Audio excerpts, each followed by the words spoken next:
The moment Sadie Beckett pushed open the door of the Caldwell Land Office on that sweltering August morning in 1873, she felt the weight of every eye in the room shift toward her, and then, one by one, looked deliberately away.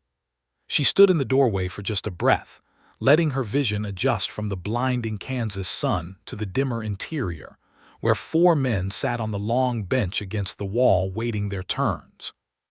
Two were ranchers she recognized from church, big men with sun-cracked necks and hats pressed to their chests out of some reflex of courtesy they'd already half abandoned. A third was a drover she'd never seen before, young and bony-shouldered, who found a fascinating interest in the scuffed toe of his own boot. The fourth was the land office clerk's assistant, a mousy fellow named Elbert Hicks who was suddenly very busy shuffling papers that hadn't needed shuffling a moment before. Not one of them moved. Not one of them offered so much as a nod. A widow, their collective silence said. Trouble. Sadie had grown up in Missouri, and she had spent enough years on the frontier to understand the arithmetic of it. A widow without a man at her side was either a burden looking for charity or a complication looking for legal remedy, and either way she was the sort of thing a sensible man in the West preferred to let pass through without acknowledging too directly. She had been a widow for exactly 4 months and 11 days, and she had already grown fluent in the language of averted gazes. She squared her shoulders, lifted her chin, and stepped all the way inside. The door, which she'd pushed open with her forearm because both hands were occupied with a leather satchel full of documents, swung back on its iron spring. She braced herself for the bang of it shutting behind her. It didn't bang. A hand caught it. She turned, and there was a man she had not noticed standing just outside the frame of the door, apparently having arrived at precisely the same moment she had from a different angle, perhaps coming off the boardwalk from the direction of the livery. He was tall, though not exaggeratedly so, with dark hair that needed a trim and a jaw that looked like it had been carved from the same red limestone that jutted out of the Kansas bluffs east of town. He wore a plain linen shirt, sun-bleached from blue to something closer to white, and canvas trousers tucked into working boots. No gun belt, which she noticed because in Caldwell in 1873 the absence of a gun belt was itself a statement. His hat was in his left hand and the door was in his right, and he held it wide and steady while she walked through, and he looked directly at her while he did it. Not through her, not past her, at her. "After you," he said. His voice was low and even, carrying the faint trace of somewhere farther south Tennessee, maybe, or Kentucky. It was the voice of a man who chose his words the way a careful carpenter chose boards, testing each one before he committed. "Thank you," Sadie said, and she meant it with a sincerity that probably surprised them both. She turned back to face the room and moved to the counter, and she heard the door settle quietly shut behind her. She did not turn around again. She did not need to. She was aware, with that particular heightened awareness that grief and circumstance had sharpened in her, that the tall man had taken a position at the far end of the bench rather than sitting closer to her, giving her room rather than crowding the small space, and that he had settled his hat on his knee and was looking at nothing in particular with the patient stillness of a man who had spent a great deal of time outdoors waiting for things. The clerk's assistant, Elbert, finally looked up from his fake shuffling. He said in the tone of a man addressing a difficulty. "Good morning," Sadie said.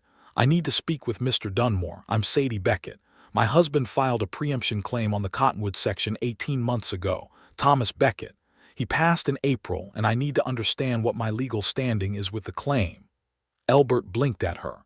He had the look of a man whose morning had just become considerably more complicated than he'd planned. "Mr. Dunmore is with someone," he said. "I'll wait," Sadie said. She moved to the end of the counter farthest from the seated men and set her satchel down and opened it.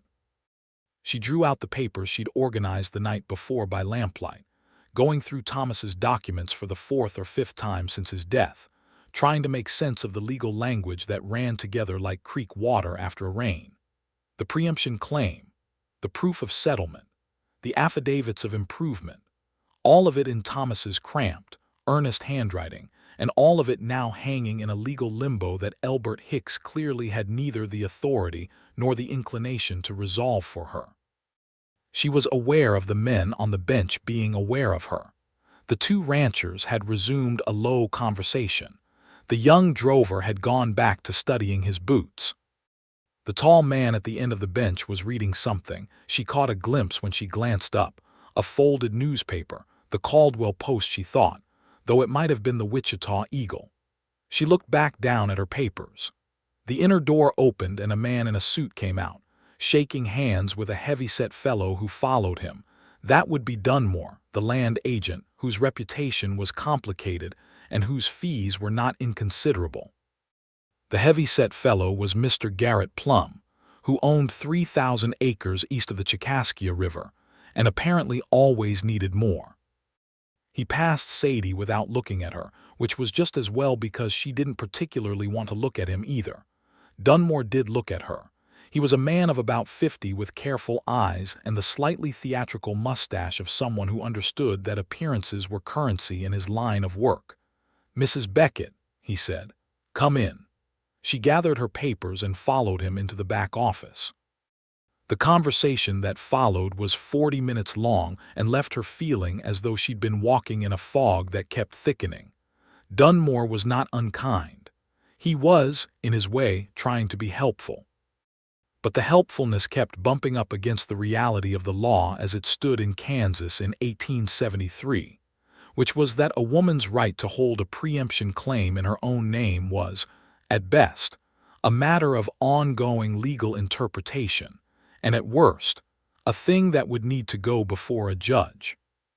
Thomas had filed the original claim but had not yet proven it up, meaning he'd not yet completed the required 5 years of continuous residence and cultivation needed to finalize the land patent.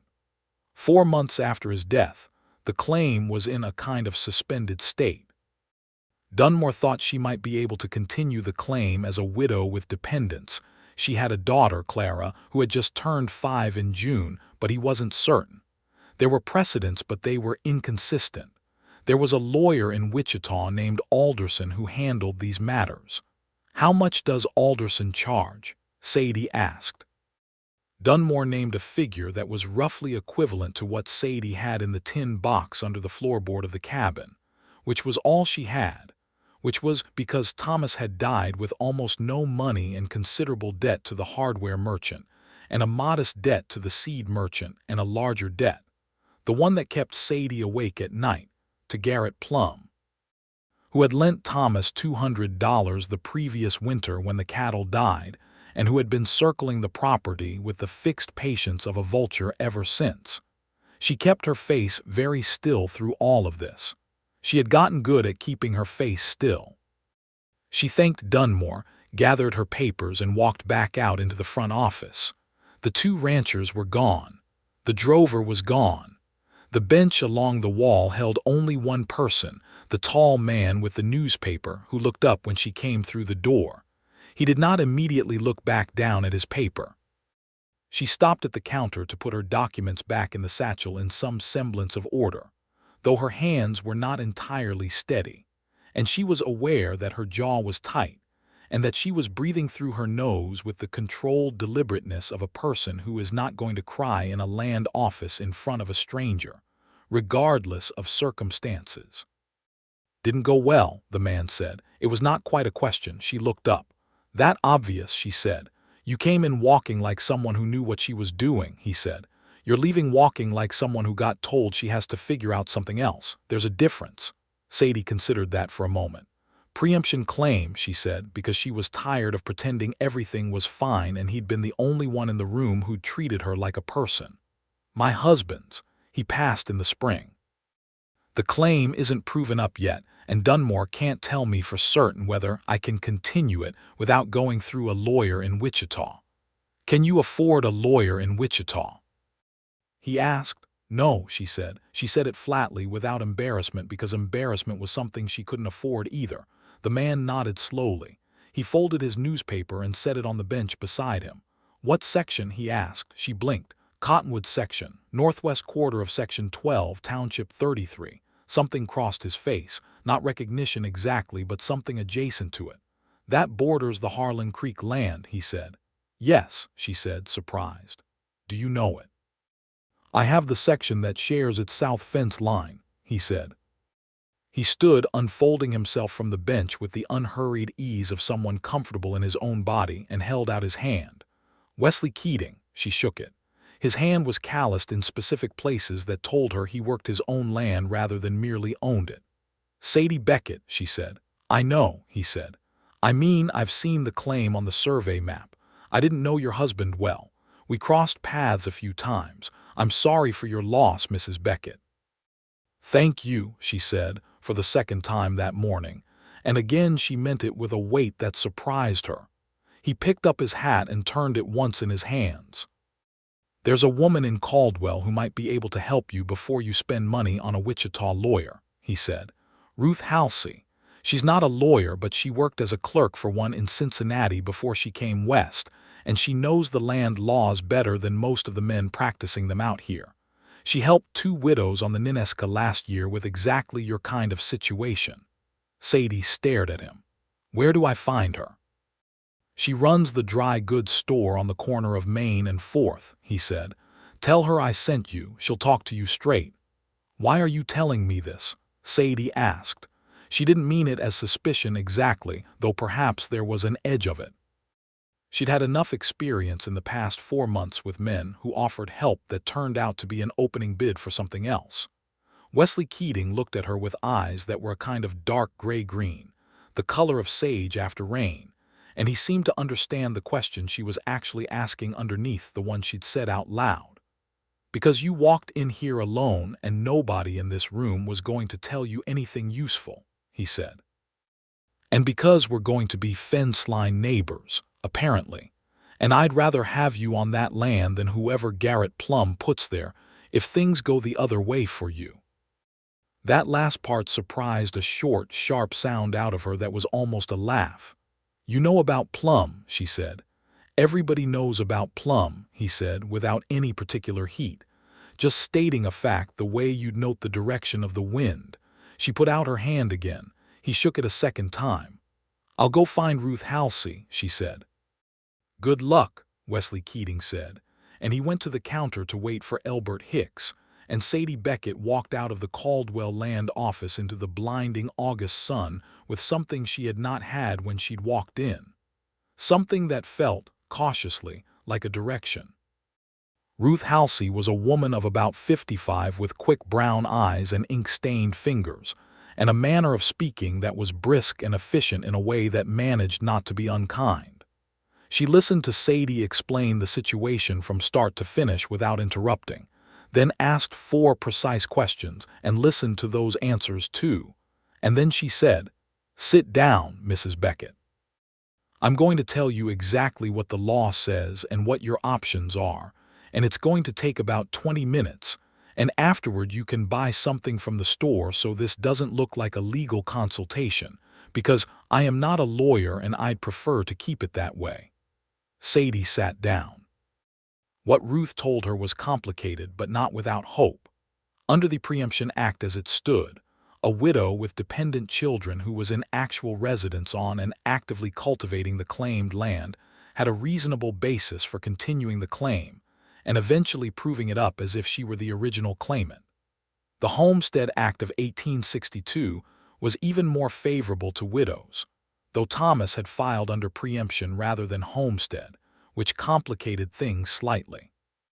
The key was documentation proof that Sadie was in residence, proof that the land was being worked, affidavits from neighbors attesting to both. She would need to refile certain documents with the land office, and she would need to do it before the 60-day window on the suspended claim closed, which, if Thomas had died in April and it was now late August, was very nearly upon her. "How many days?" Sadie asked. Ruth calculated quickly. 12, she said.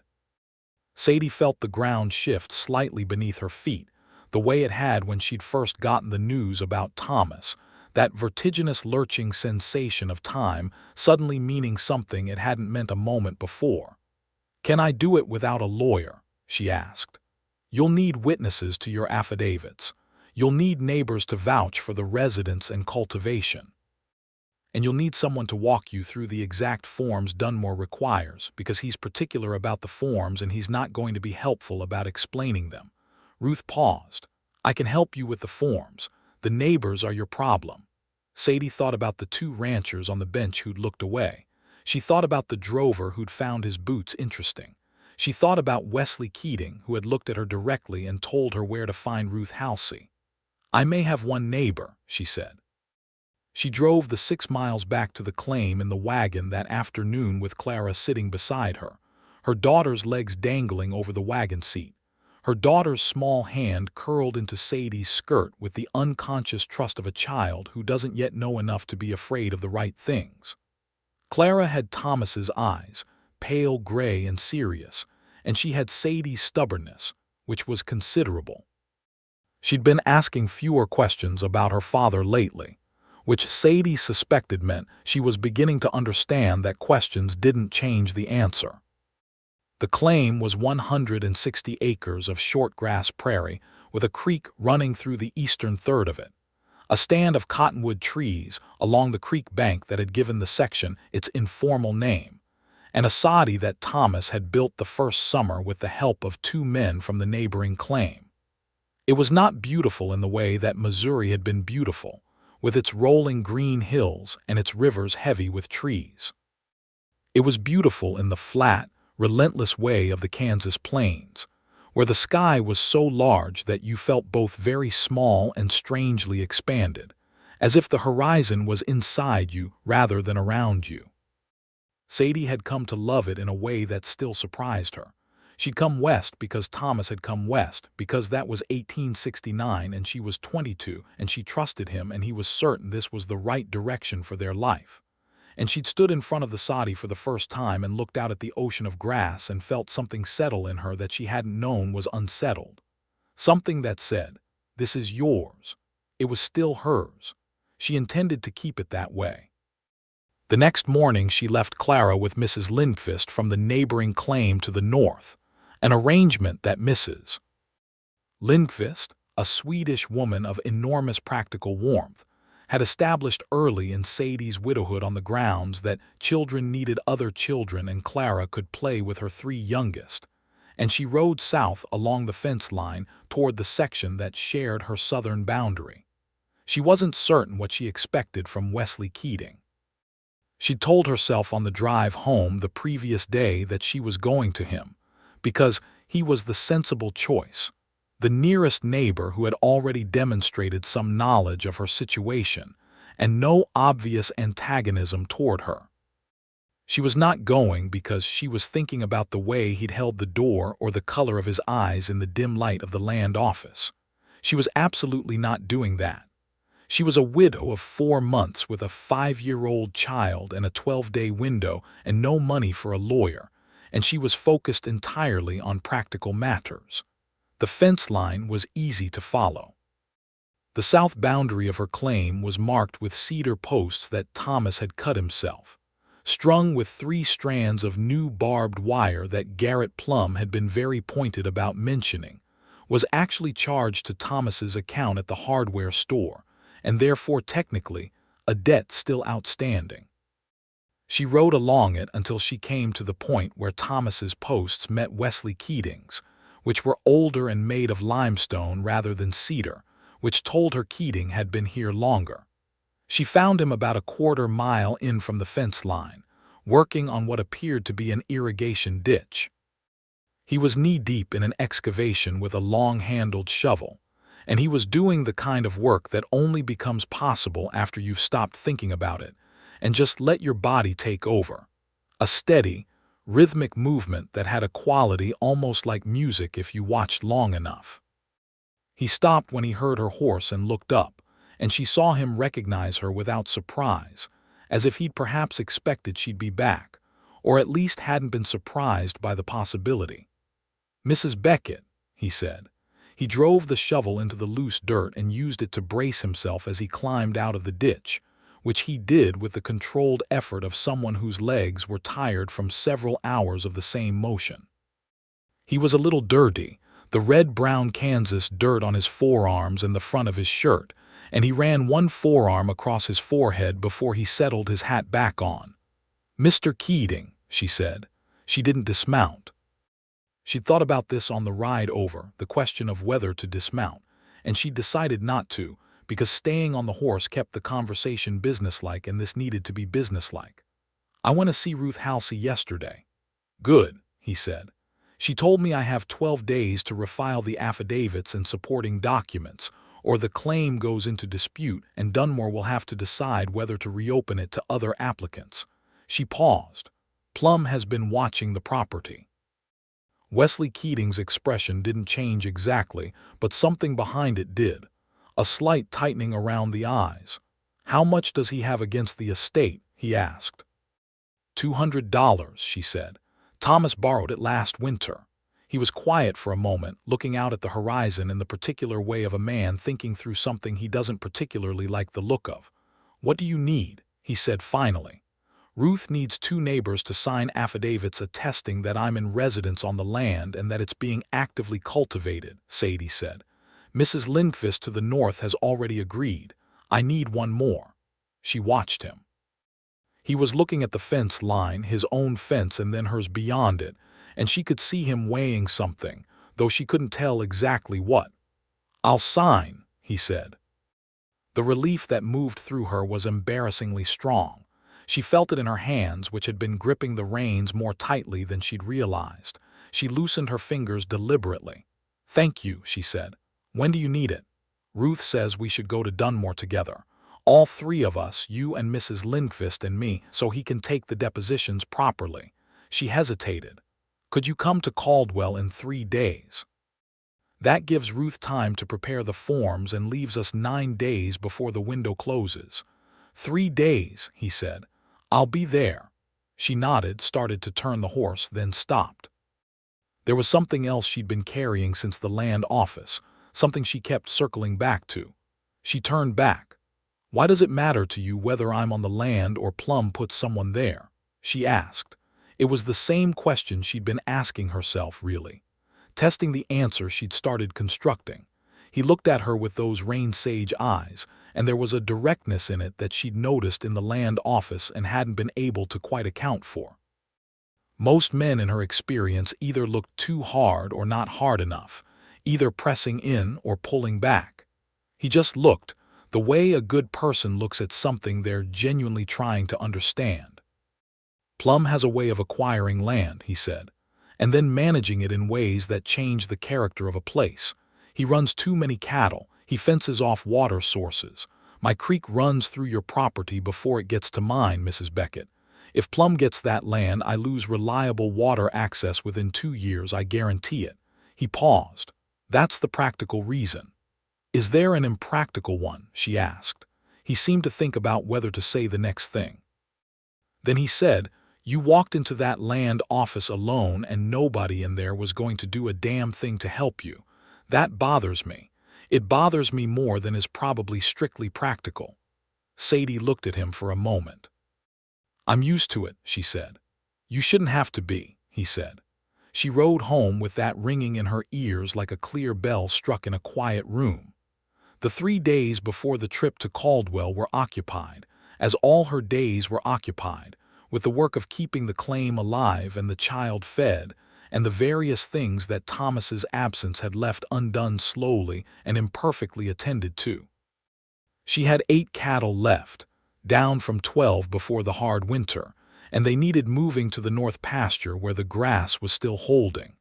She had a fence post on the eastern boundary that had heaved up in the spring thaw and never been properly reset. She had the kitchen garden, which was producing well despite everything, and which she was in the process of putting up for the winter, rows of glass jars accumulating on the kitchen shelf with the steady, quiet regularity of a thing that refuses to stop making sense. Clara helped where she could, which mostly meant she handed things to Sadie and asked questions, and occasionally did something useful by accident. She had Thomas's serious manner, and she asked the kind of questions that caught Sadie off guard sometimes, the ones that came from having been listening more carefully than anyone had realized. "Mama," she said on the second evening, watching Sadie seal a jar of pickled green beans, "is the man from next door going to help us keep our house?" Sadie set down the jar. "Where did you hear about a man from next door?" "Mrs. Lindqvist told her husband you were going to see the Keating man," Clara said. "She thought I was asleep, but I wasn't." Sadie wiped her hands on her apron. "He's going to help us with some papers," she said, "so that we can stay here." "Yes." Clara considered this for a moment with the particular seriousness she applied to large subjects. "Is he nice?" she said. "I think so," Sadie said, and was surprised to find that she meant it without reservation. "Is he like Papa?" Clara asked. The question landed differently than Sadie had expected it to. She'd been braced for it to hurt in the straightforward way, the grief-shaped hurt that still came without warning at odd moments. Instead, it made her think, which was its own kind of discomfort. "No," she said finally, honestly. "He's his own kind of person, but I think he's a good one." Clara nodded, apparently satisfied, and went back to the small rag doll she'd been dressing in a square of calico while Sadie worked. On the morning of the third day, Sadie put on her best dress, which was navy wool and too warm for August but conveyed a seriousness that her second-best dress did not, and she drove to Caldwell. Mrs. Lindqvist met her on the edge of town, arriving from the North Road in her own wagon with two of her children in the back, and they found Ruth Halsey at the dry goods store with the forms laid out on the counter. And Wesley Keating arrived on horseback at almost the same moment, coming from the direction of the livery where he'd evidently stabled his horse while he'd done some earlier business. He was in a clean shirt, and his hat was newer than the one he'd been wearing when she'd ridden to his claim, and she had the sudden, slightly inconvenient awareness that he was a person who had made an effort. She looked away before he could catch her noticing. The process at the land office took most of the morning. Dunmore was careful and slightly obstructive in the way that men with small institutional power sometimes are, raising questions about the exact language of the affidavits and the wording of the resident's attestation. But Ruth had anticipated most of his objections and had language ready, and Wesley answered Dunmore's questions about the neighboring land and the shared fence line, and the cultivation of the Beckett claim with a quiet, specific authority that clearly carried weight with the clerk, whether he wanted it to or not. When it was done and the documents were filed and Dunmore had stamped them with his iron stamp and added them to the appropriate ledger, Sadie sat in the waiting room for a moment and did not quite succeed at keeping her face entirely still. Her eyes were bright in a way she couldn't entirely control. Mrs. Lindqvist patted her arm and said something in Swedish that Sadie didn't understand, but that had the cadence of comfort. Ruth Halsey said, "You'll hear back within 6 weeks, most likely. If Dunmore tries anything irregular, you come straight to me." Wesley Keating was the last to come out of the inner office. He'd stayed behind to ask Dunmore something she hadn't been able to hear. He came out and put his hat on and looked at her and said, "It's done." "It's done," she agreed. There was a moment between them that held something more than a land transaction, but less than anything she had a name for, and then she looked away and thanked Ruth and helped Mrs. Lindqvist's children out the door and into the bright August noon. They ate lunch, all of them, Sadie and Wesley and Mrs. Lindqvist and Ruth Halsey, and the two Lindqvist children at the small lunch counter across from the freight office. It was the most casual thing, the most ordinary thing, and yet Sadie found herself relaxed in a way she hadn't been since before Thomas died, sitting in a warm room with the smell of coffee and bread, and the sounds of children who were not yet old enough to know that the world could be difficult, while Mrs. Lindqvist told a story about her first winter in Kansas that involved a lost ox and a very confused bobcat, and Ruth made sharp, dry observations about Dunmore's filing system. And Wesley Keating sat across from Sadie and laughed at the bobcat story with a laugh that she hadn't heard from him before, quieter than she'd expected, more genuine. "What?" he said, because she was looking at him. "Nothing," she said. "I just didn't know you laughed." "I don't always have occasion to," he said. "Neither do I," she said. They looked at each other for a moment across the lunch table with the children's voices and Mrs. Lindqvist's story running around them like water around stones, and something that had been tentative and unexamined between them became slightly more examined without either of them quite meaning it to. She drove home in the afternoon with Clara beside her, and the relief of the filed documents warming her like the sun on her back, and she let herself feel it fully for the first time, the strange lightness of having had help, of not having had to do every single thing entirely alone. She also let herself, for just a moment, think about the way Wesley Keating had looked at her across the lunch table. Then she thought about the cattle that needed water and the post that still needed resetting, and the 6 weeks she'd have to wait for Dunmore's confirmation, and she was practical again, which was what the situation required. Autumn came to the Kansas plains with its particular quality of relief and melancholy, the heat breaking at last, and the sky going from the white glare of summer to that deep aching blue that seemed to start right at the horizon and go on forever. The grass turned tawny and then gold, and then the color of old straw, and the cottonwoods along Sadie's Creek went yellow in a bright, sudden show that lasted about a week before the leaves came down in the first wind. Wesley Keating came by 3 weeks after the land office visit.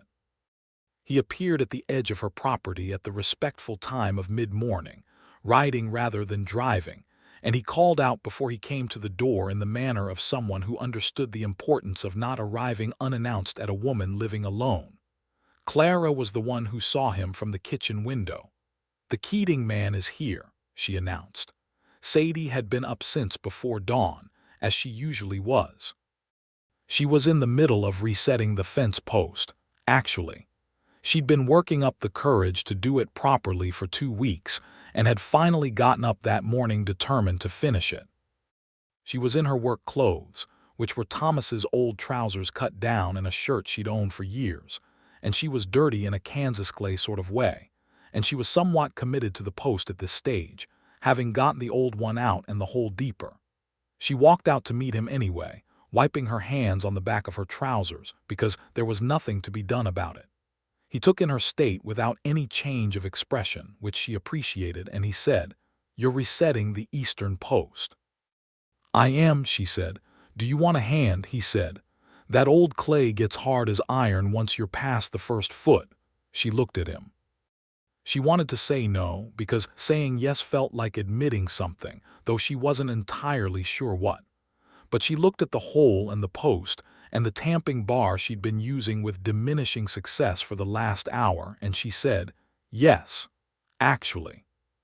He tied his horse and rolled up his sleeves and spent the next 40 minutes helping her set the post properly, which involved a good deal of the kind of work that's easier with 2 people, holding the post plumb while the other tamped, and neither of them said much, because the work didn't require much talking. But at the end of it they stood back and looked at the post, which was straight and firmly seated, and Sadie felt the particular satisfaction of a thing properly done. "Thank you," she said. "Thank you for letting me," he said, which was an odd thing to say and also exactly right. Clara had appeared at the edge of the yard, watching him with the frank assessment of a child who is making up her mind about something. Wesley noticed her and nodded at her with a seriousness that matched hers, as if she were someone whose opinion mattered. "Hello," he said. "Hello," Clara said. "Are you the one who helped Mama keep the house?" "I helped with some papers," he said. "Your Mama did the hard part." Clara considered this. "Mama does most of the hard parts," she said, in a tone of simple factual reporting, and then went back inside. Wesley's mouth curved at the corner.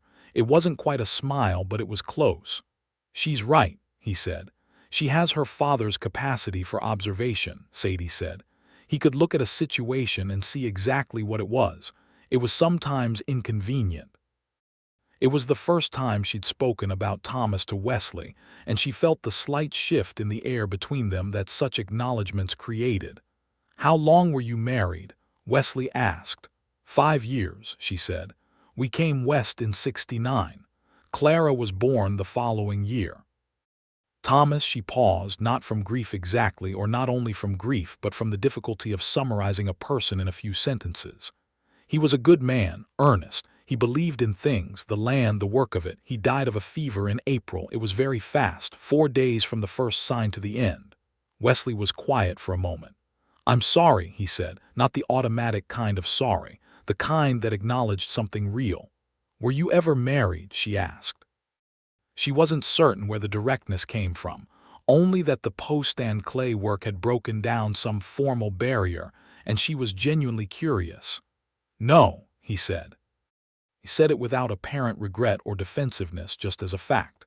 "I came west from Tennessee in '65 after the war. I wasn't in any state for marriage for a good while after that." He paused. "I've been working the land here since '67. It takes up most of a person." She understood that. She understood it in her body, the way the land took up a person, the way it demanded and gave back and demanded again. He stayed for coffee, which she offered, and he accepted. They sat at the kitchen table while Clara busied herself with her lessons. Sadie had been teaching her to read from a primer she'd brought from Missouri, and they talked about the things that frontier neighbors talk about. The state of the range, the question of the railroad's approach from the south, the price of cattle at the Caldwell stockyards, the question of whether the winter would be hard. Wesley thought it would be. He'd seen the grasshoppers moving in ways they moved before a hard year. Sadie had seen it too. "What will you do if it's bad?" he asked. "Survive it," she said simply. He looked at her with the same frank attention he'd been giving her since the land office. "You say that like it's simple." "It's not simple," she said, "but it's what there is." He nodded slowly.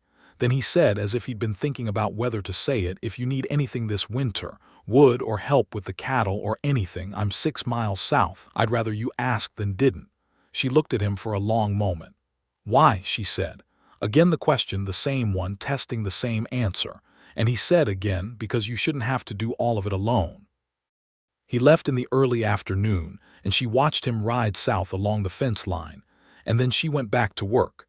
And she thought about that for the rest of the day, how a thing could be both practical and not practical at all simultaneously, and how she was not sure what to do with that, and how she was also not sure she needed to do anything with it yet.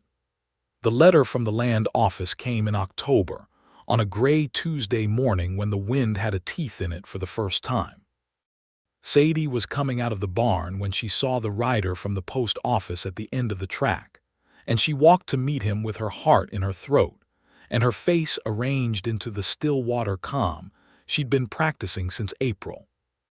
The letter was from Dunmore, and it was official, and it confirmed that the preemption claim on the northwest quarter of Section 12 had been registered in the name of Sarah Ann Beckett, widow, and that continuation of the claim was permitted under the applicable statutes, and that upon completion of the required residency and cultivation period the land patent would be issued accordingly. Sadie read it twice, standing in the wind. Then she sat down on the fence rail and cried properly, for the first time since Thomas had died. Not the careful, controlled grief she'd been allowing herself in small doses in the dark of the bedroom where Clara couldn't see. The real kind, the kind that came from the deep place where relief and loss and exhaustion and something that might have been the first glimmer of genuine hope lived all jammed up against each other. She cried until she was empty, and then she sat in the wind and felt the sun on her face through the clouds and thought, "This is mine. This is mine and Clara's, and it is going to stay that way." She drove to Garrett Plum's that afternoon. This was something she had been planning since the summer, since the moment Dunmore had mentioned the outstanding debt, and she'd understood that Plum was the long-term problem even if the land office had been the immediate one. She'd been putting together, slowly, penny by careful penny and calculation by calculation, a plan. Plum received her in his parlor with the expansive, slightly condescending courtesy of a man who expects to have the upper hand. He was large in the way of men who used to be muscular and had gradually gone to something softer around the middle, with a face that had probably been handsome once and was now merely prosperous-looking. "Mrs. Beckett," he said, with a smile that didn't quite reach his eyes. To what do I owe the pleasure? The debt, she said. She set her satchel on his side table and took out the papers she'd prepared. $200, principal and interest calculated at the agreed rate since November of last year. I have $140 in coin, and I have written instruments for the remaining 68, which I can pay in installments of $23 over 3 months. She set the papers in front of him. I'd like to settle the account. Plum looked at the papers. He looked at her. His expression was doing several calculations at once, none of which she could read with complete certainty, though she could read the general shape of his disappointment. That land is worth considerably more than $200, Mrs. Beckett, he said. The debt is $200, she said, plus interest, which I've calculated at the agreed rate. If you disagree with the calculation, I have copies of the original loan document, and I'm happy to refer the matter to the county court. He looked at her for a long moment with those calculating eyes, and she held his gaze without blinking, because she had had 4 months of practice holding things without blinking. Where did you get $140? He said. That's my business, she said. She'd gotten it from the sale of 3 of her cattle, carefully timed, and from the kitchen garden's surplus which she'd sold at the Caldwell market, and from a small loan from Mrs. Lindquist who had pressed it on her without interest, and with the firm instruction that she was to pay it back when she was able and not before. The instruments for the remaining 68 she'd arranged through Ruth Halsey, who had a formal arrangement with the bank in Caldwell for exactly this kind of thing. Plum signed the release. She could see that it cost him something, the signing. He didn't look at her when he did it. She walked out of Garrett Plum's house in the October wind with the signed release in her satchel, and she felt the last of the weight that had been pressing on her since April lift. Not entirely, not forever, but enough. Enough for now. She drove south, past the turnoff to her own claim, and continued another 6 miles to the limestone fence posts. She found Wesley in the field, working with a young hired man she didn't recognize, doing something to the late-season grain. He saw her wagon and came over, leaving the hired man to continue, and he looked at her face and said, "What happened?" She took the land office letter from her satchel and handed it to him. He read it and then he looked up at her. "The claim is confirmed," she said. "I see that," he said, "and I settled the Plum debt this afternoon." He blinked. "You settled it, in full, today." She allowed herself a small, precise smile. "It's done." He looked at her for a long moment, and something happened to his expression that she hadn't seen on it before. Something warm and unguarded, a kind of quiet delight in a thing done right by someone who'd done it against the odds and done it entirely on their own terms. "Sadie Beckett," he said softly, and then stopped, as if her name was enough. It was, she thought. It really was. He drove her home that evening, tying his horse to the back of her wagon and handling the team because she let him. Not because she couldn't, but because it was getting dark and the road was rougher in the dark. And because she was tired in a bone-deep way that felt, finally, like the right kind of tired. The tired of someone who had done what needed doing rather than the tired of someone bracing for the next catastrophe. Clara was asleep when they arrived, having been put to bed by Mrs. Lindquist, who had come by that afternoon as she sometimes did. Sadie lit the lamp and set the kettle on, and Wesley Keating sat at her kitchen table for the second time, and they drank coffee and talked until the small hours of the morning, which was something she hadn't expected to do, and which happened so naturally that she barely noticed it happening until it had already happened and he was standing to go and the lamp was burning low. They talked about Tennessee, which he'd left and didn't miss precisely but thought about. They talked about Missouri, which she'd left and did miss, particularly in autumn. They talked about the war briefly and carefully, because everyone who'd lived through it talked about it the same way, with the deliberateness of someone handling something still hot. He'd fought for the Union, which she'd guessed from the way he talked about it. He didn't elaborate and she didn't press. They talked about what they wanted. This part arrived unexpectedly, the way the best conversations sometimes did, sliding in through the side door of a more practical discussion about winter cattle and spring planting, and suddenly they were talking about what they actually wanted from the land and from the life on it.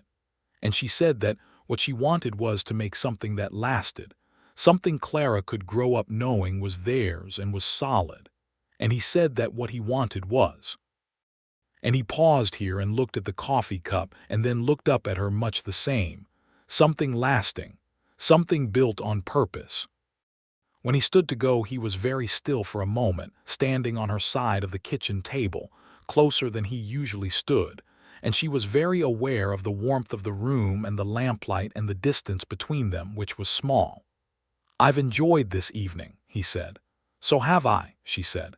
"May I call on you again?" he said.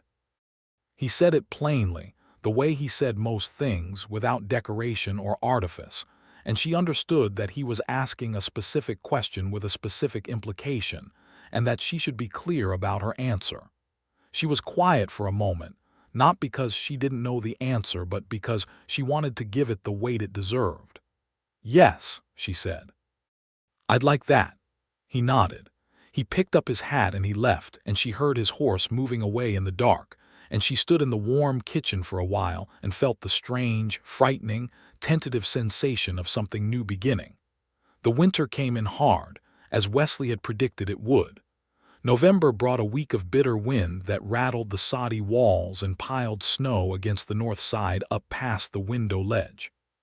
Sadie kept the cattle in the small barn at night and let them out to the south pasture on the days when the temperature rose enough, which wasn't every day. She burned through wood faster than she'd planned for, and on the second week of December, 2 cords of cut wood appeared stacked against the east wall of the barn, delivered early in the morning by someone she didn't see but whose horse's tracks in the snow led south along the fence line. She drove down to the limestone posts and said, "Thank you for the wood," and Wesley looked up from where he was breaking ice on the water trough and said, "What wood?" and then looked at the sky with entirely too much innocence for a man who claimed not to have done it. He called on her regularly through the winter, the calls spaced out with a respect for the propriety of the thing that she understood was deliberate. He came on Sunday afternoons mostly, which were the days when the work was lightest, and he came always with something, a part of a fence repair, a question about the cattle, a book she'd mentioned wanting to read that he'd found in Caldwell, never empty-handed, always with a reason, though they both understood gradually that the reason was secondary to the visit itself. Clara warmed to him in the particular way of a child who has decided, after considerable internal deliberation, that a person is trustworthy. She showed him things, her drawings, the progress of her letters, a rock she'd found by the creek that she was convinced had a face in it. He looked at all of these things with the same genuine attention he gave everything. And once, on a Sunday afternoon in January when the temperature had gone below 0 and the world outside was white and silent, he showed Clara a card trick he'd learned somewhere, a simple one, 2 cards and a shuffle, and Clara was so delighted she made him do it 6 times in a row, and Sadie sat by the stove and watched her daughter laugh and felt something she hadn't felt in a long time. Something that was connected to warmth, in a way that had nothing to do with temperature. It was in February, on one of the very cold Sundays, that the first thing approaching an acknowledgement of what was between them actually happened in words. They'd been talking about the spring planting, which was a practical and entirely appropriate topic, and the conversation had somehow moved to the question of water rights along Harlan Creek, which ran through her property before continuing to his, and he'd said something about how if the spring was dry they'd need to think about the shared usage carefully, and she'd said that she'd been meaning to talk to him about formalizing an arrangement for the water. And he'd said that there might be a simpler way to handle that if they wanted, and then they'd both become quiet at the same time in a way that suggested they were both following the same logical extension of that sentence and both deciding simultaneously whether to say it out loud. "That's not exactly what I meant," she said. "I know," he said. "But it's not." She stopped, looked at the fire. "Not what?" he said. She looked back at him. The firelight made the room amber and close, and she was acutely conscious of the fact that they were alone in it. Clara was asleep, and that this was a moment that had been building since August with the patient, inevitable momentum of water finding its level. "I don't know what the right timing is," she said, "for any of this. I was married for 5 years, and I've been a widow for 10 months, and I have a child and a claim I'm still working to prove up, and I don't know." She paused again. "I don't know how to do this. I knew how to be married. I'm learning how to be a widow. I don't know what I am in the middle." He didn't say anything for a moment. He was listening in the way she'd come to recognize, with his full attention, not preparing his response while she was speaking but actually hearing what she was saying. "You're Sadie Beckett," he said. "That's what you are." She felt something loosen in her chest at that, something she hadn't known was tight. "I'm not in a hurry," he said. "I want that to be clear. I'm not going anywhere, and I'm not asking you for anything you're not ready to give." He paused. "But I also think you should know that I intend to keep coming on Sunday afternoons for as long as you'll have me, because these are the best part of my week." She was quiet for a moment. Then she said, "They're the best part of mine, too."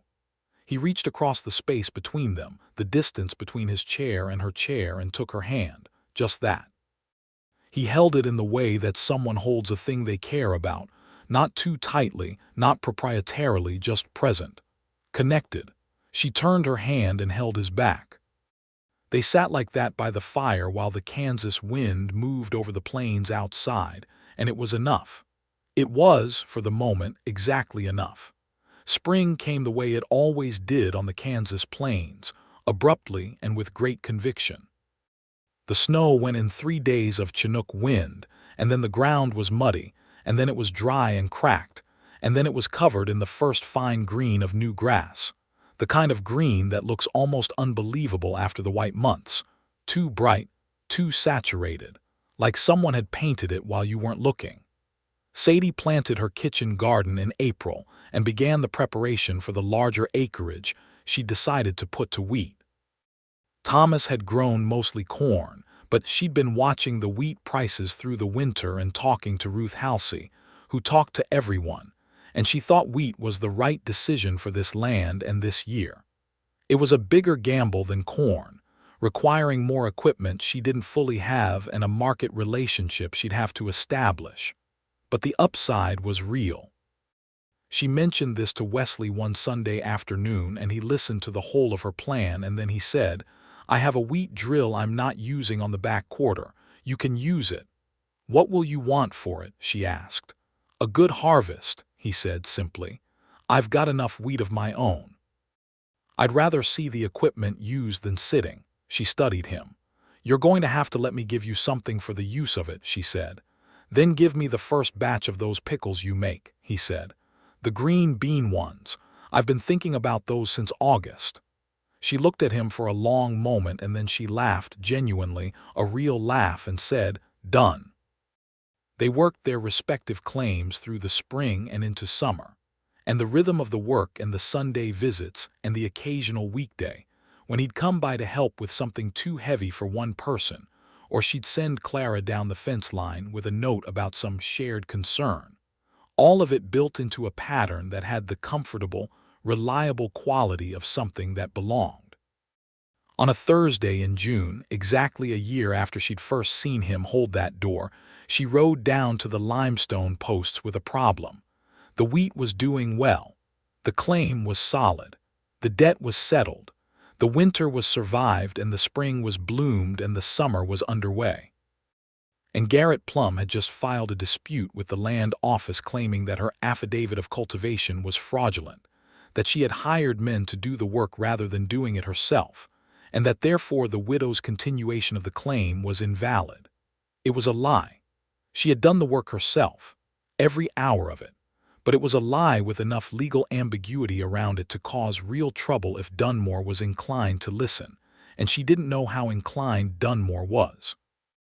Wesley read the notice from the land office that she'd brought. His expression went very still in a way she'd learned meant something was happening behind it. "Plum," he said. "Yes," she said. "Because you paid him off," he said. "Yes," she said. I think so. I think it wounded his pride, and this is the response. Wesley set the notice down on the fence post. He looked out at the south horizon for a long moment. Then he looked at her. Sadie, he said, and the way he said her name had changed since the land office, had been changing gradually for months, had arrived at something now that was very different from Mrs. Beckett, a quiet intimacy in the two syllables. Yes, she said. I want to say something, and I want to say it right, he said. So I'm going to take a moment. She waited. I've been thinking about this for a long time, he said. Since before I have any particular right to have been thinking about it. But I've been thinking about it. And I think that this situation with Plum is going to be easier to fight if we fight it together formally. He paused. I also think I want to fight everything you're ever going to have to fight right there beside you, and that I have wanted that for a while, and I think you probably know that, and I think I should stop going around the outside of it and say it directly. Sadie looked at him. The June sun was behind him, and the wheat on her land beyond the fence was already showing green, and the cottonwoods along the creek were full-leaved and rustling in the warm air. Say it directly, she said. I love you, he said.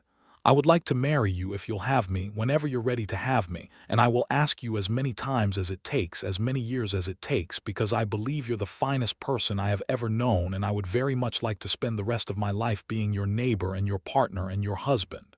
She was very still for a moment. Then she said, I love you too. He looked at her as if he wanted to be sure he'd heard correctly. Yes. He said, yes, she said.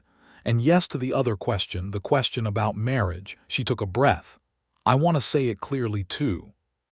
I love you, Wesley Keating, and I would like to marry you. He stepped across the fence line, stepping over the lowest strand of barbed wire with the careful ease of a man who'd done it many times, and he took her face in his hands, very gently, and he kissed her. It was a long kiss, unhurried, full of all the months of Sunday afternoons and firelight and held hands and unspoken things that had been building toward it. And when it ended, they stood with their foreheads close together in the June warmth, and she could feel his hands trembling slightly and knew hers were too. We still have to deal with Plum, she said, against his shoulder. He laughed. It was the real laugh, the quiet one she loved. Yes, he said, we do, but we'll deal with him together. They dealt with Plum together. Ruth Halsey coordinated. Wesley gave a sworn deposition about having personally witnessed Sadie performing the cultivation work on the claim on specific dates that he named with the precision of a man who had been paying attention. Mrs. Lindqvist gave another. 2 other neighbors who had passed the land at various points during the spring plowing season also gave depositions, because Sadie had apparently made enough of an impression on the small farming community around Caldwell over the past year that people were willing to say so officially when it mattered. Plum's dispute was dismissed by the land office in August. Dunmore sent the notice with a slightly sour brevity that suggested he'd had to swallow something unpleasant in the process. Sadie read the notice at the kitchen table and set it down and said, to no one in particular because she was alone in the kitchen at the time, "That's done." And it was. They married in September of 1874, on a Saturday afternoon in the small Methodist church that had been built in Caldwell the previous year, in a ceremony conducted by a traveling minister who had a warm manner and memorized the wrong name twice, but recovered gracefully. Mrs. Lindqvist cried. Ruth Halsey did not cry, but was seen to press her lips together at one point in a way that suggested she might be considering it. Clara, who had been consulted extensively about the wedding in the manner of a 5-year-old who has opinions and expects them to be heard, wore a dress with a blue sash that she'd chosen herself, and stood beside her mother with the gravity of someone performing an important function. Wesley had no family at the wedding, which Sadie knew without him having to tell her was a complicated thing. He'd mentioned his family in Tennessee only in fragments, the war's way of taking and scattering, 2 brothers he'd lost before he came west, a mother who died in '67. He stood at the altar in his best suit, which fit him well and which she'd found out later he'd ridden to Wichita specifically to have made, And he looked at Sadie when she came down the aisle with Clara's hand in hers, the way someone looks at the thing that they have decided, finally and completely, to build their life around. She wore her navy wool dress, the one she'd worn to the land office a year before, because it was the best dress she owned, and because there was something appropriate about it, something that connected the beginning to the middle. "I've been thinking," she said to him after, when the small reception at the church hall was winding down and Clara had fallen asleep in Mrs. Lindqvist's lap, "that we should combine the claims." He looked at her. "Combine them how?" "One operation," she said. "One set of books, one market relationship, one plan for the next 10 years. Your South acres with my North acres.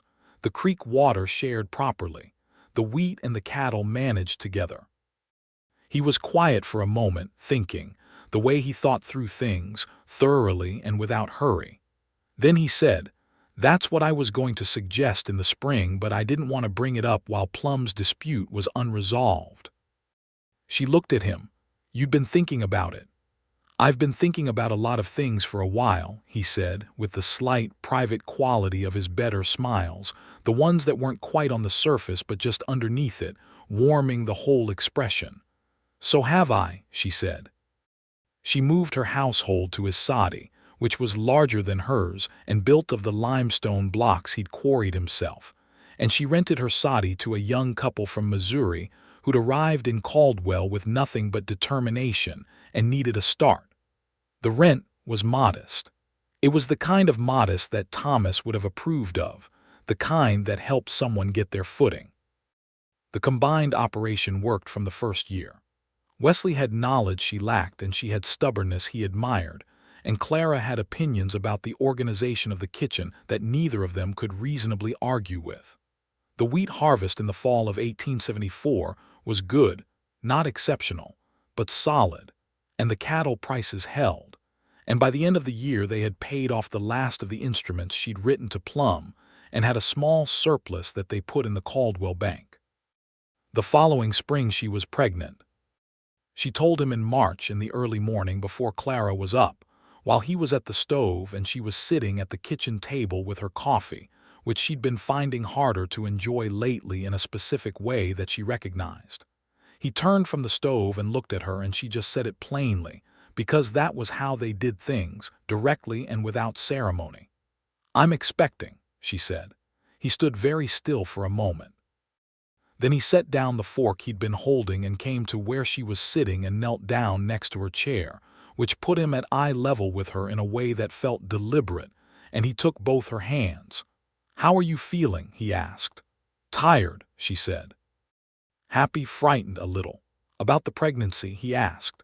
"About everything," she said. "About being happy. I keep waiting for something to go wrong." He held her hands and looked at her with the steady, truthful attention that was the most constant thing about him. "Something might," he said. "Things do, but not because we deserve it to." He squeezed her hands. "We'll face whatever comes." "Together," she said. "Together," he said. The boy was born in November of 1875. He was a big, loud infant with Wesley's dark hair and Sadie's stubborn jaw, and they named him Thomas, because Sadie asked and Wesley said yes without hesitation, because he understood that honoring what had come before was not a diminishment of what was present but a proper recognition of the whole of a life. Clara received her brother with the mixed feelings of a child who has been an only child for 6 years, and is not entirely certain this arrangement benefits her.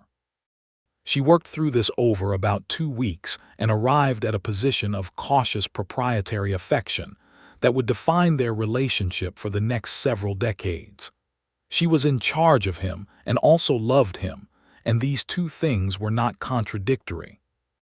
Wesley held Thomas on the evening of the 3rd day after the birth, sitting by the fire while Sadie rested, and she watched him from the doorway of the bedroom. She'd gotten up for water and stopped at the sight of it. This tall, steady man who had held a door for a stranger and hadn't looked away when everyone else did, sitting with a baby who had his nose, and holding him with the terrified tenderness of a new father. And she felt something so large and uncomplicated move through her that she had to lean on the door frame for a moment. She went back to bed. She lay in the dark and listened to the fire and the quiet sound of Wesley talking to Thomas in a low voice.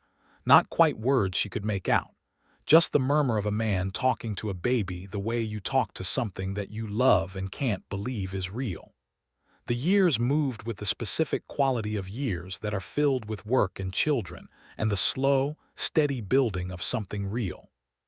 The claim was proved up in 1876, when Sadie had met the full 5-year continuous residence requirement, and the land patent was issued in her name, and she stood in Dunmore's office, a different Dunmore now, the original having retired to Wichita, his replacement a younger man named Cass who was considerably less obstructive. And she signed the patent with her own hand and received the document that said, in the legal language of the United States government, that this land was hers. She brought it home and hung it on the wall of the limestone house. Wesley stood behind her while she straightened it and put his hands on her shoulders and looked at it over her head. "Mrs. Keating," he said. "The land is in my name," she said, with a small, satisfied precision. "Yes," he said, "it is, and you earned every acre of it." She turned around and looked at him, this man who had held a door and signed an affidavit and brought wood in the dark, and laughed at Mrs. Lindquist's bobcat story, and held her hands in the February firelight and knelt beside her chair in March to ask how she was feeling first before celebrating anything else. "We earned it," she said. He shook his head slightly, not disagreeing exactly but insisting on something. "You walked into that land office alone," he said. "You held it together for a year. You settled Plum's debt and you fought his dispute and you planted the wheat and proved up the claim. I just helped with the heavy lifting." "You held the door," she said. "That's not much," he said. "It was the beginning of everything," she said.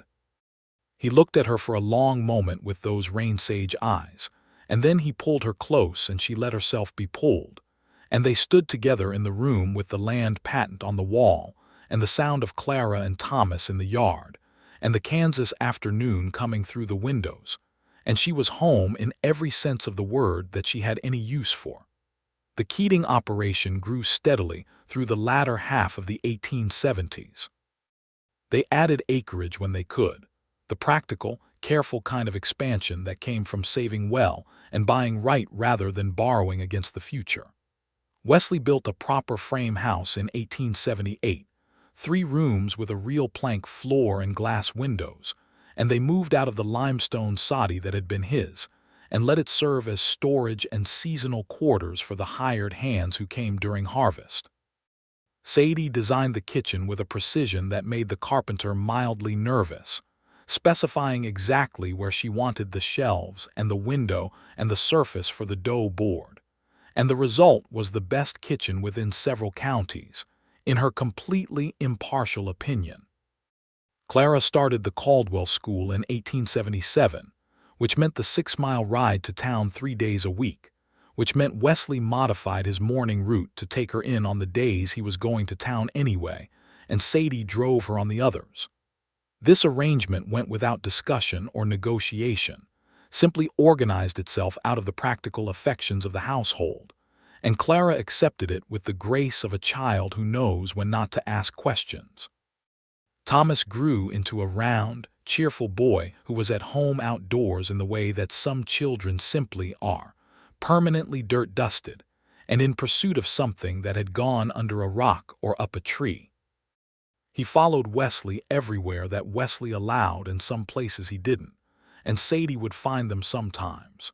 If she walked out to the field at the end of the day, a tall man and a very small boy, the boy imitating the man's stance with his hands on a fence post he was pretending to inspect, and it made something in her chest ache with the good kind of ache.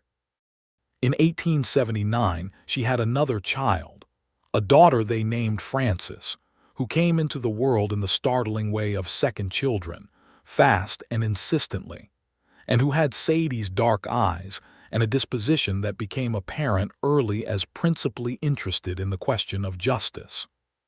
Frances, by the age of 3, was already watching situations and offering her assessment of their fairness. Wesley said this was going to make her either a judge or a considerable problem, and Sadie said these were not mutually exclusive. The summer of 1879 was also the summer that a drought came down on the western Kansas plains with a severity that the older settlers said they hadn't seen in 15 years. The grass went brown by July. The creek dropped to a trickle. 3 of the neighboring farms to the east folded, the families loading their wagons and heading back to wherever they'd come from, leaving their claims behind them like shed skins.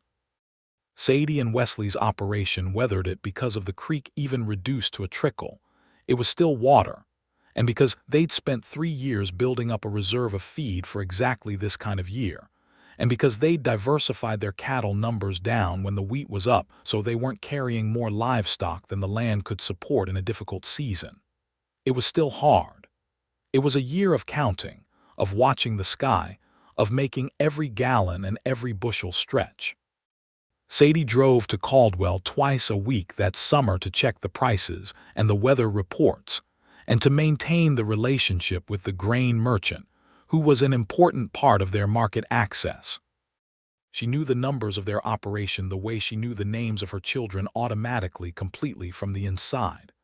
Wesley said once in the middle of the drought summer, sitting at the kitchen table with the ledgers between them, "I don't think I would have come through this without you." She looked up from the column she'd been adding. "The drought," she said. "All of it," he said. "The land, the operation, everything." He paused. "I was managing before, getting by, doing the work. I wasn't building anything. Not really." She looked at him for a moment. "You built this house," she said. "You told me where to put every room," he said. "That's called collaboration," she said. He smiled, the full smile, the one that was rarer than the partial one and more valuable for it. "I suppose it is," he said. She reached across the ledger and put her hand over his. "I wouldn't have any of this without you either," she said.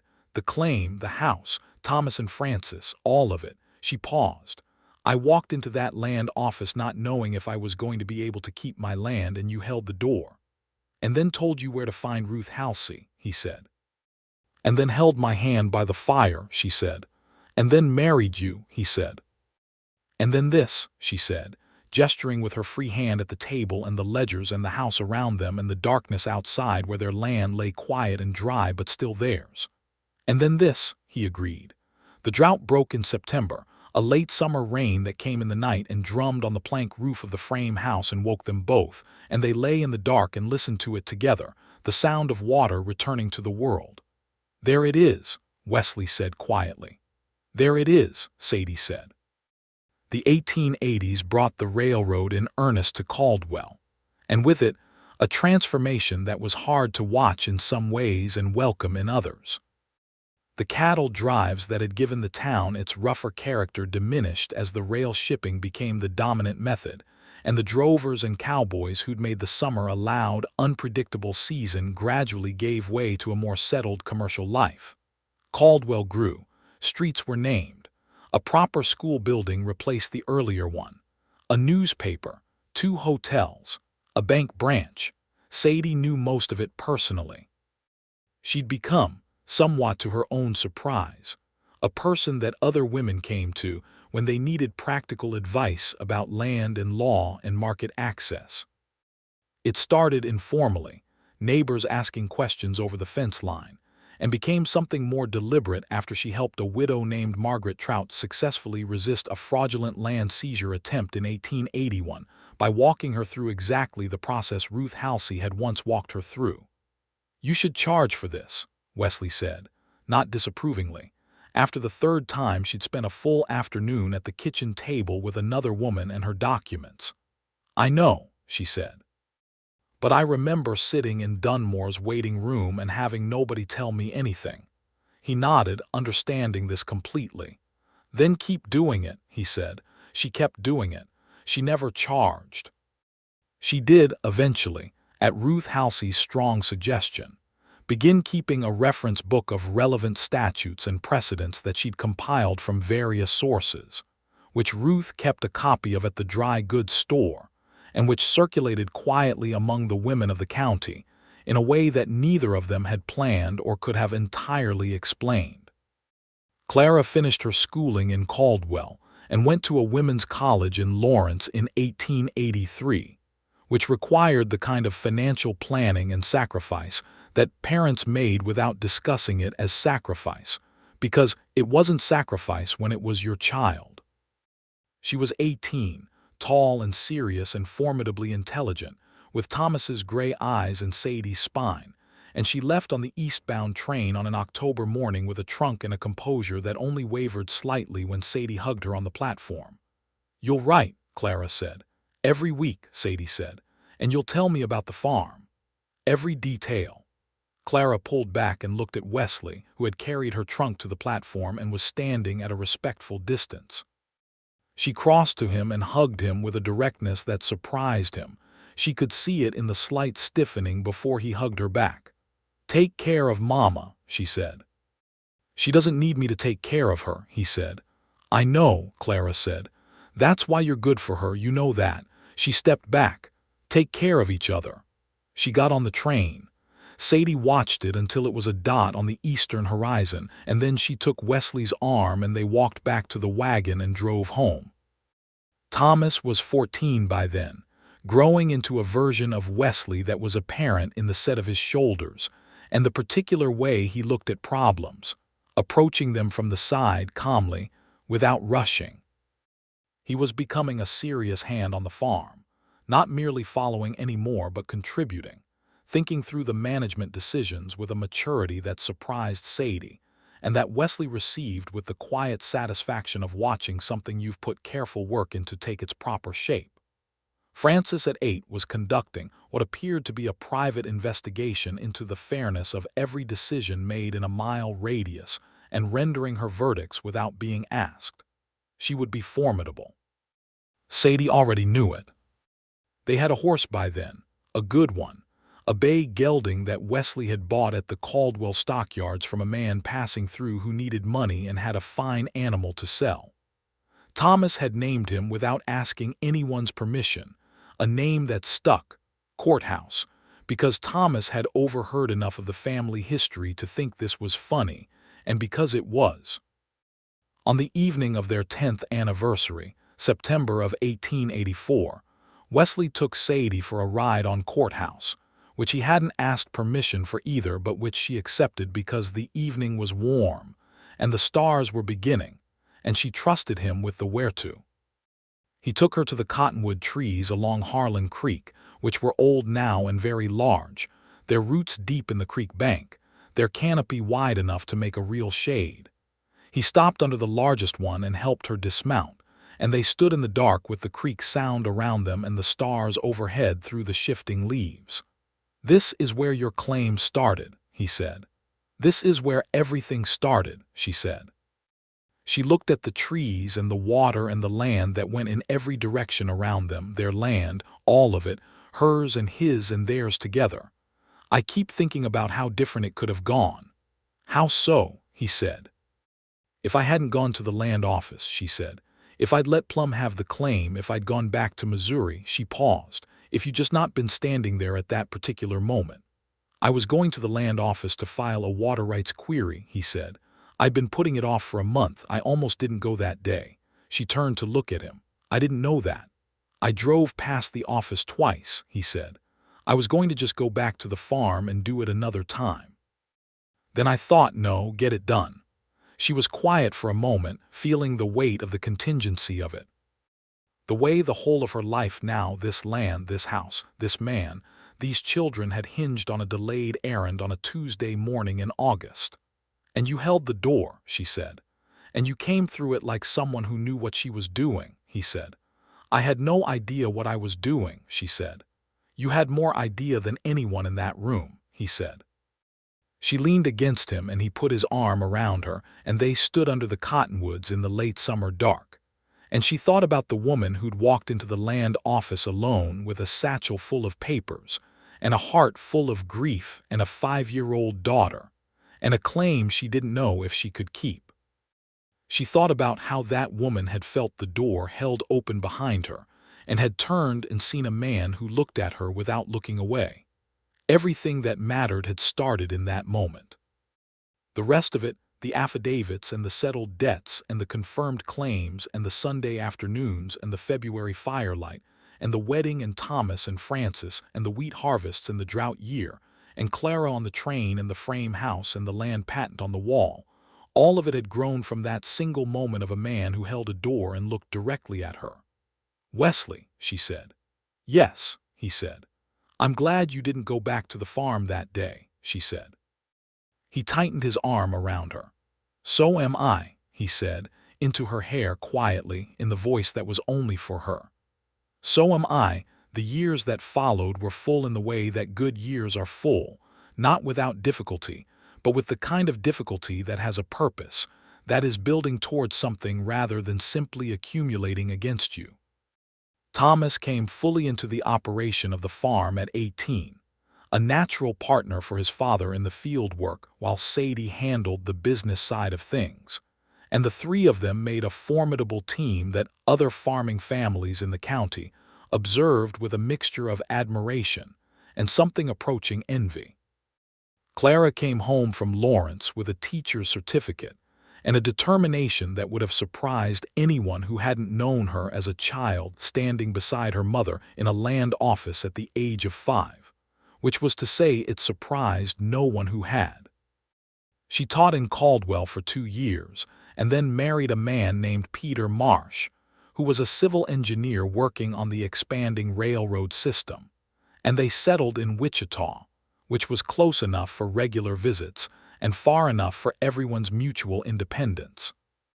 The wedding was in the spring of 1886, and Sadie stood next to Wesley in the church and watched her eldest child make her vows, and felt the full complexity of motherhood concentrated in a single afternoon: pride and loss and love, and the knowledge that you have done exactly what you were supposed to do, which is to prepare someone to leave you and live their own life entirely.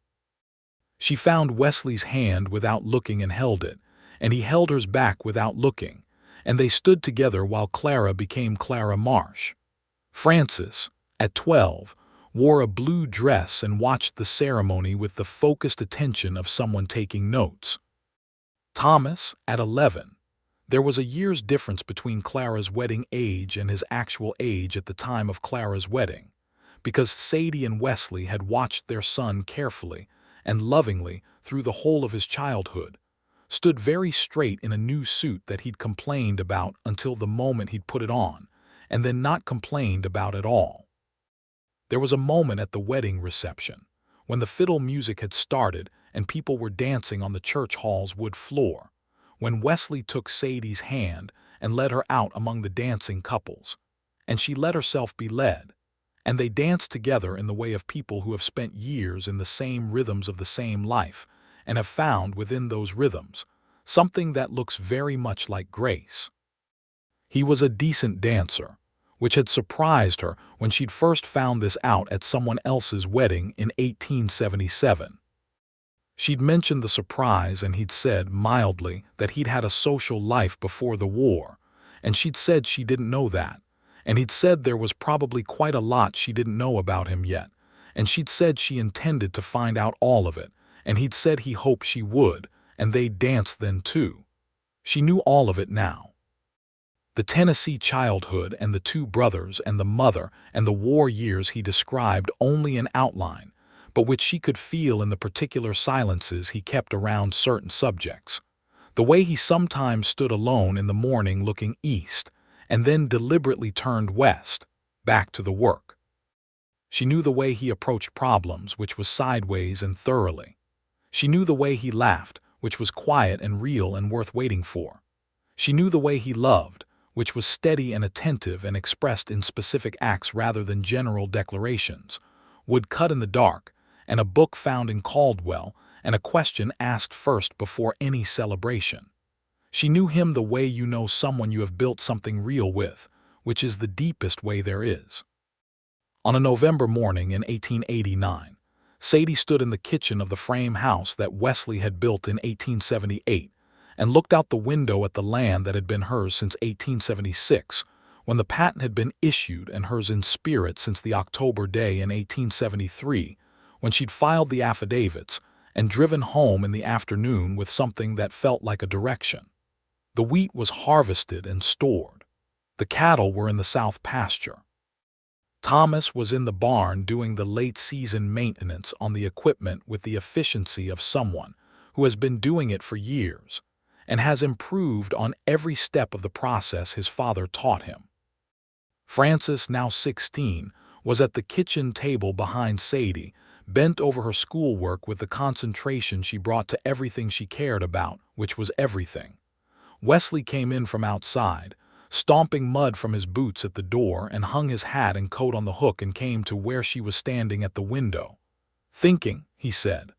"Looking," she said. He stood beside her and looked out at the same view, the field and the fence line and the far cottonwoods and the enormous Kansas sky that was doing something magnificent with the November light, turning it golden and long and very clear. "Good," he said. "Very good," she said. He put his arm around her, and she leaned into him the way she'd been leaning for 15 years, the way that had become as natural and as necessary as breathing. Frances looked up from her schoolwork. "Are you two going to stand there looking at the field all morning?" she said. "Yes," they said simultaneously. Frances made a sound that was 14 parts exasperation and 2 parts affection, which was her approximate ratio for most things involving her parents, and went back to her work. Sadie looked at the field and the sky and felt the whole of it around her, and inside her all of it, the grief and the courage and the long work and the held door and the firelight and the children and the years, and felt it settle into the particular stillness that is not the absence of feeling but its fullest expression. She had walked into a land office alone in August of 1873, and every man in the room had looked away, except one. And from that one moment, this whole life had grown, wide and rooted and flowering and real, like the cottonwood trees along Harlan Creek that had been saplings once, and were now so large and so permanent that it was difficult to imagine the landscape without them, that the land itself would be lesser, would be something other than what it was, without their great, quiet presence rising from the solid ground. She turned and looked at the man beside her, who was looking at the field and the sky with the same patient attention he'd always given to the real and important things, and she said his name softly, just his name, and he turned and looked at her directly and without looking away, the way he'd always looked at her from the very first moment. "Yes," he said. "Nothing," she said. "Only you." He smiled, the full, rare, real smile, and he pulled her closer. And outside the Kansas morning went golden and wide and endless. And inside the house, Frances worked at the table and Thomas's voice floated in from the barn. And somewhere in Wichita, Clara was teaching, and somewhere on the Eastern Railroad line Peter Marsh was working. And the whole of it was knit together by the simple, ordinary, extraordinary fact of a love that had started when no one was looking, and had grown into something that anchored the world.